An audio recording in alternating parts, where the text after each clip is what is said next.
New warnings from doctors about a COVID summertime comeback that could grow with the upcoming 4th of July holiday. Well, health reporter Stephanie Stahl joining us now with details on new concerns here. Just in time for the holiday. Sorry about this, guys, but facts.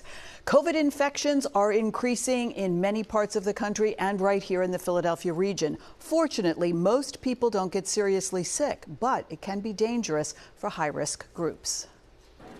Summer fun in full swing, with beaches crowded and millions of people will be gathering for 4th of July holiday festivities. And airports are packed with summer travelers. Doctors say it's in these crowded conditions where COVID spreads easily.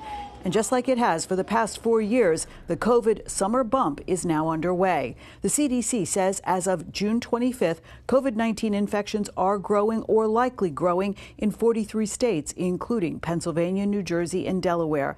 That's based on wastewater samples and hospitalizations, since individual cases are no longer being counted.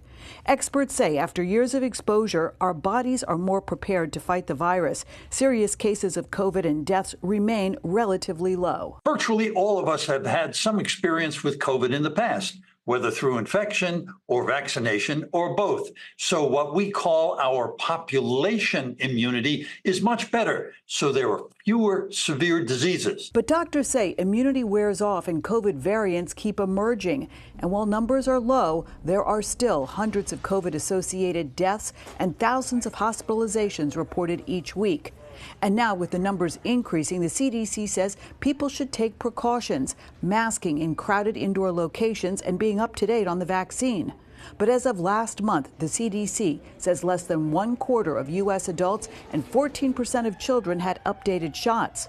Surveys show shrinking percentages of Americans think COVID is a major health threat to the U.S. population and indicate that fewer doctors are urging patients to get updated vaccines. Still, a new COVID vaccine will be available later this year, and the CDC recommends everyone 6 months and older should get vaccinated.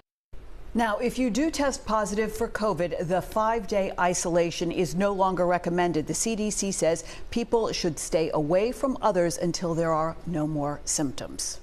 All right, we'll just have to stay prepared, I guess. Exactly. It's not going anywhere. Yes. 4 years later, we're still talking about this. Yeah. 4 years. We're going to be talking about it. What they're saying is they think it's going to be a yearly situation, like with the flu. Yeah, we'll just getting probably your have booster annual shots. Yeah.